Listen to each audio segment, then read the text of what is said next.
Hello guys, welcome to way to success channel. तो आइए आज देखते हैं हम लोग difference between binary fission and multiple fission. मैंने ये डिफरेंसेस लिख दिए हैं दोनों में, आप लोग इसे नोट कर लीजिएगा। मैं अभी समझा दे रही हूँ, आप लोग इसे नोट कर लीजिएगा, ठीक ना। तो चलिए आइए पहले देखते हैं बाइनरी फिजन और मल्टीपल फिजन। पहला डिफरेंस क्या है, it forms two daughter individual. Binary fission क्या होता है, उसमें एक पेरेंट बॉडी डिवाइड होती है, दो डॉटर इंडिविजुअल फॉर्म करती है। वही मल्टीपल फिजन में देखा जाए, नाम से ही पता लग रहा है, it produce a number of daughter individual. Multiple fission एक पेरेंट प्रोड्यूस करेगा, नंबर ऑफ डॉटर बहुत सारे डॉटर इंडिविजुअल फॉर्म करता है, दो या दो से अधिक डॉटर इंडिविजुअल फॉर्म करता है। आइए तो देखते हैं second point, the nucleus of the parent body divide once. जो न्यूक्लियस होता है पेरेंट बॉडी का, एक बार डिवाइड होता है बाइनरी फिजन में। वहीं मल्टीपल फिजन में देखा जाए तो the nucleus of the parent body divide repeatedly. Nucleus जो होता है मल्टीपल फिजन में पेरेंट बॉडी का, वो बहुत बार डिवाइड होता रहता है, ठीक। आइए तीसरा पॉइंट देखते हैं, in binary fission no residue is left. Binary fission में कुछ नहीं बचता है, जो एक पेरेंट बॉडी रहती है वो दोनों वो डिवाइड हो जाएगी, डॉटर इंडिविजुअल फॉर्म कर देती है दो। वहीं मल्टीपल फिजन देखा जाए तो मल्टीपल फिजन में कुछ रेसिड्यू, जो बॉडी होती है उसकी न्यूक्लियस डिवाइड होगा, फिर उसकी बॉडी डिवाइड होगा, उसमें कुछ रेसिड्यू बच जाते हैं, ठीक ना। फिर आइए चौथा पॉइंट देखते हैं हम, it occur during favourable condition. Binary fission कब होता है, जब फेवरेबल कंडीशन रहता है, ठीक। ये देखिए मैंने लिखा फेवरेबल कंडीशन पर। It can take place under, और मल्टीपल फिजन क्या है, इट वो unfavourable, it can take place under unfavourable condition. Plasmodium में फेवरेबल कंडीशन में होता है और अनफेवरेबल कंडीशन एमीबा में होता है, ठीक। ये इसका एग्जाम्पल है। फिर आइए इसका एग्जाम्पल देख लेते, नहीं एक पॉइंट और बचा है, binary fission make the organism immortal.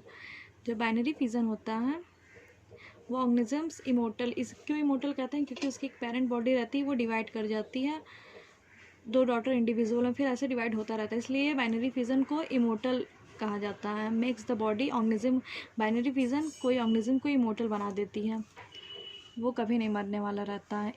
और फिर इमोर्टिलिटी जो होता है एब्सेंट रहता है मल्टीपल फिजन में। बाइनरी फिजन का एग्जांपल आप लोग देख लीजिए, bacteria, amoeba, euglena, paramecium, planaria. इसका एग्जांपल मैंने लिख ही दिया ऊपर, आप लोग नोट कर लीजिएगा, यही प्लाज्मोडियम, एमीबा इसका एग्जांपल हो जाएगा। Then now the next topic is budding. चलिए आइए देखते हैं बडिंग के बारे में। ये देखिए मैंने लिख दिया है बडिंग। इन बडिंग, देखिए आइए देखते हैं बडिंग के बारे में। In budding a daughter individual is formed from a small part और bud arising from parent body. Budding में क्या होता है, एक पेरेंट बॉडी जो रहती है उसमें कोई स्मॉल पार्ट स्टार्ट होने लगता है फॉर्म होना। जैसे एग्जांपल देखिए, ये यहाँ पर मैंने बनाया है एक डायग्राम। ये देखिए मैंने एक डायग्राम बनाया है, कैसे एक पेरेंट बॉडी से एक छोटा सा पार्ट बड अराइज हो रहा है, ठीक ना। फिर वही मैंने लिखा है, बडिंग में क्या होता है, in budding a daughter individual is form. एक डॉटर इंडिविजुअल फॉर्म होता है, स्मॉल पार्ट रहता है पेरेंट की बॉडी से, वो धीरे धीरे एक अराइज हो करके धीरे धीरे बड़ा होता है, फिर पेरेंट्स की बॉडी से अटैच हो जाता है, ठीक ना, ठीक ना, डिटैच हो जाता है पेरेंट की बॉडी से, फिर वो अपना अलग फॉर्म करता है बॉडी। तो फिर आइए देखते हैं बडिंग इन ईस्ट में बडिंग कैसे होता है। ये देखिए budding in yeast and outgrowth develop on one side of the cell. Yeast में क्या होता है, एक आउटग्रोथ डेवलप हो जाता है। तो आइए हम देखते हैं बडिंग ईस्ट में कैसे होता है। In yeast and outgrowth develop on one side of the cell. Yeast में एक आउटग्रोथ डेवलप हो जाता है सेल के, ठीक ना। एक पेरेंट बॉडी रहती है, उसमें आउटग्रोथ डेवलप होने लगता है। न्यूक्लियस डिवाइड माइटोटिकली, उसका न्यूक्लियस कैसे डिवाइड होता है, माइटोटिकली डिवीज़न होता है। एक मियोसिस डिवीज़न होता है, एक माइटोटिक डिवीज़न होता है। तो न्यूक्लियस माइटोटिकली डिवाइड होता है, ठीक। And one nucleus shift into the outgrowth, देखिए यहाँ क्या लिखा है, and one nucleus shifts into the outgrowth new. तो ये जो आउटग्रोथ डेवलप होता है, फिर न्यूक्लियस शिफ्ट हो जाता है उस जो बॉडी उसमें अराइज होने लगती है उसमें, तो उसे क्या कहते हैं, बर्ड कहते हैं, ठीक ना। फिर देखिए there is unequal division during budding. Budding जो होता है उसमें कोई इक्वल डिवीजन नहीं होता है कि इक्वली डिवाइड होगा, कोई कंफर्म नहीं रहता, अनइक्वल डिवीजन होता है बडिंग में। बडिंग के ग्रोथ में अनइक्वल डिवीजन होता है। फिर देखिए the young bird is small, जो यंग बर्ड रहता है, जो बर्ड अराइज रहता है, छोटे छोटे पार्ट्स, वो स्मॉल रहते हैं, वो ग्रो करते हैं साइज में, फिर सेपरेट हो जाते हैं, फिर मैच्योर होते हैं न्यू ईस्ट ऑर्गेनिजम्स में, ठीक ना। ये मैंने नाउ लिखा है, न्यू नहीं है, ओके, सही कर लीजिएगा। फिर आइए देखते हैं डायग्राम में बर्डिंग ईस्ट में कैसे होता है, डायग्राम के थ्रू देखते हैं। ये देखिए एक डायग्राम हो गया, ए फिगर हो गया, ये बी फिगर हो गया, ये सी हो गया, ये डी हो गया। ये देखिए एक सेल हो गया ईस्ट का, ये वैक्यूल हो गया, ये न्यूक्लियस हो गया, ठीक। फिर ये कैसे बी में देखिए, ये कैसे उसका वैक्यूल में वो हो रहा, अलग हो रहा बॉडी से धीरे धीरे। फिर ये देखिए उसका न्यूक्लियस कैसे दो पार्ट में डिवाइड हो रहा है, उसकी बॉडी कैसे डिवाइड हो रही है। फिर ये देखिए, फिर उसकी सी में देखिए पूरी तरह से उसका न्यूक्लियस डिवाइड हो गया है, वैक्यूल भी डिवाइड हो गया है, धीरे धीरे सेल अलग हो रहा है। So then finally the bud is prepare. देखिए फाइनली बर्ड जो है ये बॉडी से अब अलग हो जाएगा मदर सेल से। ये देखिए मदर सेल रह जाएगा, ये बर्ड अलग हो जाएगा, ये स्मॉल है साइज में, ये सेपरेट हो जाएगा, मैच्योर होगा, फिर वही न्यू सेल में फॉर्म हो जाएगा ऑर्गेनिजम्स में। ये देखिए एक सेकंड डायग्राम देखिए एक्सटर्नल बर्डिंग साइकॉन में। अभी हम आगे पढ़ेंगे एक्सटर्नल बर्डिंग क्या होता है। देखिए एक्सटर्नल बर्डिंग क्या होता है, जो बॉडी के आउट में मीन्स अंदर नहीं, आउट में ग्रो करने लगता है कोई स्मॉल बॉडी, ठीक ना, उसे एक्सटर्नल बर्डिंग कहते हैं। ये देखिए एक बॉडी है साइकॉन की बॉडी ऊपर ऑस्क्यूलर रहता है, ये सब ऑस्टिया है, ये बर्ड है। ये बर्ड कैसे बॉडी में अराइज होने लग रहा है, फिर ये अलग हो जाएगा, सेपरेट हो जाएगा, मैच्योर होगा, फिर न्यू सेल में फॉर्म करेगा ये, जो भी जिस चीज़ का भी बर्डिंग हो। फिर ऐसे ही सेम प्रोसेस कंटिन्यू होता जाएगा, चाहे ईस्ट में हो, छोटा सा बर्ड अराइज होगा, फिर उस छोटा रहेगा, फिर वो मैच्योर करेगा, फिर न्यू ईस्ट सेल में सेपरेट होगा मैच्योर होने के बाद। तो आइए चलिए अब देखते हैं बर्डिंग इन हाइड्रा में कैसे बर्डिंग होता है। ये देखिए ये एक बॉडी हो गई, डायग्राम ए में देखिए उसका माउथ है, ये टेंटिकल है, फिर उस कैसे बर्ड डेवलप हो रहा है धीरे धीरे इसकी बॉडी में, ये देखिए। फिर देखिए बर्ड का जो साइज़ है यहाँ से जब अलग होना है तो कॉन्स्ट्रिक्ट होने लग रहा है, कॉन्स्ट्रिक्शन आने लग रही है, ये कॉन्स्ट्रिक्ट हो जाएगा ऐसे। फिर ये देखिए डिटैच हो जाता है, यंग हाइड्रा डिटैच हो जाता है उसकी बॉडी से, फिर ये ग्रो होगा, मैच्योर होगा, फिर ये भी पेरेंट्स की तरह बिहेव करने लगेगा, फिर इसमें भी बर्डिंग होना स्टार्ट हो जाएगा।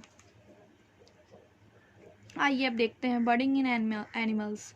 बर्डिंग इन एनिमल्स कितने टाइप से होते हैं, दो टाइप के होते हैं, एक्सोजीनस एक्सटर्नल बर्डिंग और इंडोजीनस इंटरनल बर्डिंग। तो आइए पहले पढ़ते हैं एक्सटर्नल बर्डिंग। एक्सोजीनस क्या होता है, एक्सटर्नल बर्डिंग क्या होता है, in this type of budding an outgrowth और bud grow externally on the surface of the body. Exogenous external budding में क्या होता है, इस टाइप के बर्डिंग में एक आउटग्रोथ डेवलप हो जाता है, जैसे कि मैंने बताया था अभी आगे के डायग्राम में, इसकी बॉडी बाहर से, ये देखिए बाहर क्या होता है, बाहर की उसकी बॉडी में स्टार्ट हो जाता है आउटग्रोथ होना एक। तो वही देखिए लिखा in this shape of budding and outgrowth और बर्ड ग्रो एक्सटर्नली, बाहर के side on the surface of the body के सरफेस में। The bud may split away from the parent body and take up an independent existence. जो bud रहती है धीरे धीरे ग्रो होने लगती है, फिर पेरेंट्स की बॉडी से डिटैच हो जाती है और फिर इंडिपेंडेंट एग्जिस्टेंस उसका हो जाता है, मतलब अलग हो जाती है, फिर वो ग्रो मैच्योर, फिर वैसे ही पेरेंट की तरह बिहेव करने लगती है, ठीक। ये हो गया एक्सटर्नल बर्डिंग। आइए अब देखते हैं इंडोजीनस इंटरनल बर्डिंग। तो देखिए इंडोजीनस इंटरनल बर्डिंग को भी गिम्यूल फॉर्मेशन कहा जाता है, मीन्स इसमें गिम्यूल का फॉर्मेशन होता है इंटरनल बर्डिंग की वजह से। In the fresh water sponges, example Spongilla हो गया आपका, एग्जाम्पल नोट कर लीजिएगा। एग्जाम्पल क्या, ये पूरा टॉपिक नोट कर लीजिएगा, मैंने छोटा सा एक लिख दिया आपको समझाने के लिए। बायो बहुत डिफिकल्ट नहीं होता, लोग कहते हैं बायो रटना पड़ता है ये वो, बट रटना नहीं पड़ता है, बायो आप समझ लेंगे, बायो बस समझ लेंगे आप तो आपको सब अच्छे से क्लियर समझ है, बस समझना इंपॉर्टेंट होता है, समझ लेंगे तो आप सब लिख लेंगे। तो ऐसा नहीं कि आप रटें तभी, बट समझना इंपॉर्टेंट रहता है, समझ लेंगे तो आप सब चीज़ जानने लगेंगे और बहुत अच्छा इंटरेस्टिंग लगेगा आपको बायो। देखिए in the fresh water sponges Spongilla example and a few marine sponges buds are formed within the parent body, ठीक ना। पेरेंट बॉडी के अंदर स्पंजेस बर्ड्स टाइप के अराइज होने लगते हैं, वो फिर जो इंटरनल बॉडी में फॉर्म हो जाते हैं बर्ड्स, उसे क्या कहते हैं, इसीलिए उसे कहा जाता है इंटरनल बर्डिंग, क्योंकि उसके अंदर उसकी सेल डिवाइड होकर के, न्यूक्लियस डिवाइड होकर के गिम्यूल्स का फॉर्मेशन करती हैं। देखिए उसे क्या कहते हैं, दे आर कॉल्ड गिम्यूल्स, उसे गिम्यूल्स कहा जाता है। Gemmules consist of a small group of cells. Gemmules क्या मतलब होता है, स्मॉल ग्रुप ऑफ सेल्स से बना रहता है, आर्कियोसाइट्स, उसके अंदर न्यूक्लियस रहता है, फिर उस सेल एक फॉर्म हो जाता है, उसे आर्कियोसाइट्स कहते हैं, उसे ही पूरे स्ट्रक्चर को गिम्यूल्स कहते हैं। गिम्यूल्स कैसे इनक्लोज रहता है, बाई एक प्रोटेक्टिव कोट, प्रोटेक्टिव कोट से गिम्यूल्स इनक्लोज रहता है। ओके, तो आइए अब पढ़ते हैं फ्रेगमेंटेशन के बारे में। देखिए the parent body breaks into 2 और more pieces called fragments. Fragmentation नाम से ही पता चल रहा है, एक छोटी सी बॉडी, कोई भी बॉडी डिवाइड हो जाती है, कट जाती है, फिर उसमें कोई ब्रेक आ जाता है, तो फिर से वही न्यू फॉर्म हो जाना, उसे फ्रेगमेंटेशन कहते हैं। तो वही देखिए the parent body break, parent body कोई होती है वो ब्रेक हो जाती है 2 और मोर पीसेस में, 2 या 2 से अधिक पीसेस में जब ब्रेक हो जाती है। ईच फ्रेगमेंट डिवेलप, तो उसका एक एक फ्रेगमेंट, जो छोटा छोटा फ्रेगमेंट ब्रेक हो जाता है, वो एक इंडिविजुअल, एक मीन्स बॉडी फॉर्म कर लेता है। उसका एग्जांपल देखिए, स्पंजेस, इकाइनोडर्म्स एक्सेट्रा, बहुत से एग्जांपल्स हैं, 2 एग्जांपल्स मैंने लिख दिए हैं, स्पंजेस, इकाइनोडर्म्स। ये देखिए फ्रेगमेंटेशन इन फंजाई, ये देखिए मैंने एक एग्जांपल, ये मैंने डायग्राम बना, ये देखिए एक इमेज के थ्रू हम समझा दिए हैं आपको कैसे होता है। ये देखिए एक बॉडी हो गई, उसकी बॉडी हल्का सा मीन्स उससे ब्रेक हो गई है, ब्रेक होने के बाद एक स्ट्रक्चर खुद फॉर्म हो जा रहा है, वो बॉडी इंडिविजुअल फॉर्म कर ले रही है। कोई भी बॉडी ऐसे, कोई एक बड़ी सी बॉडी है, ठीक, या छोटी कोई भी, वो अगर ब्रेक हो गई है वो, तो वो एक न्यू स्ट्रक्चर इंडिविजुअल फॉर्म कर लेता है, ठीक ना। फिर आइए हम देखते हैं, now the next topic is regeneration. चले आइए देखते हैं रीजनरेशन के बारे में। Regeneration is the regrowth in the injured region. जो रीजनरेशन क्या होता है, रीग्रोथ, कोई बॉडी इंजर्ड हो जाती है तो वहाँ पे रीग्रोथ हो जाता है, मतलब फिर से ग्रोथ होना स्टार्ट हो जाता है इंजर्ड पार्ट का, तो उसे ही रीजनरेशन कहते हैं। रीजनरेशन 2 टाइप का होता है, एक मॉर्फेलिक्स एंड एपिमॉर्फोसिस, ठीक ना, ये 2 टाइप्स होगा। First we will talk about morphallaxis and then epimorphosis. तो चलिए आइए देखते हैं मॉर्फेलिक्स के बारे में। The whole body grow form a small fragment. ये सब बहुत मतलब पॉइंट टू पॉइंट डिफाइन है, ये आप नोट कर लीजिएगा, बहुत सॉलिड डिफाइन है, इससे आपको एक लाइन पढ़ेंगे आपको समझ में आ जाएगा। In morphallaxis the whole body grow form a small fragment. जो एक बॉडी जो रहती है, मॉर्फोलिक्स में क्या होता है, the whole body grow from a small fragment, छोटे से फ्रेगमेंट से पूरी होल बॉडी फॉर्म हो जाती है, ठीक ना। मॉर्फोलिक्स में क्या होता है, एक छोटे से फ्रेगमेंट से, एक छोटा सा फ्रेगमेंट है उससे पूरी बॉडी डेवलप हो जाती है, ठीक, ग्रो हो जाती है। It is a type of asexual reproduction as found in, ये एसेक्सुअल टाइप है रिप्रोडक्शन का, किसमें होता है, स्पंजेस में, हाइड्रा में, प्लेनेरिया में, एक्सेट्रा, ठीक। और फिर regeneration was first discovered, regeneration किसने डिस्कवर्ड किया था first time, Abraham Trembley in 1740 में डिस्कवर्ड किए थे, रीजनरेशन के बारे में इन्होंने बताया था, और किसमें, हाइड्रा में बताया था, ठीक। वंस आई रिपीटेड, ये बहुत इंपॉर्टेंट है क्योंकि ये कभी कभी कंपटीशन एग्जाम में भी पूछ लिए जाते हैं। तो regeneration was first discovered by Abraham Trembley in 1740 in hydra. Now the second part of regeneration is epimorphosis. देखिए एपिमॉर्फोसिस के बारे में हम लोग देखते हैं क्या होता है, is the replacement of lost body parts. Epimorphosis में देखिए क्या होता है, replacement of lost body parts, जो बॉडी लॉस्ट हो चुकी रहती है उसका रिप्लेसमेंट होता है, ठीक। फिर देखिए इसके भी 2 टाइप्स होते हैं, एक रिपेरेटिव रीजनरेशन, एक रिस्टोरेटिव रीजनरेशन। नाम से ही पता चल रहा है, इसमें रिपेयर टाइप का कुछ होता है, इसमें रीस्टोर टाइप का होता है, ठीक ना।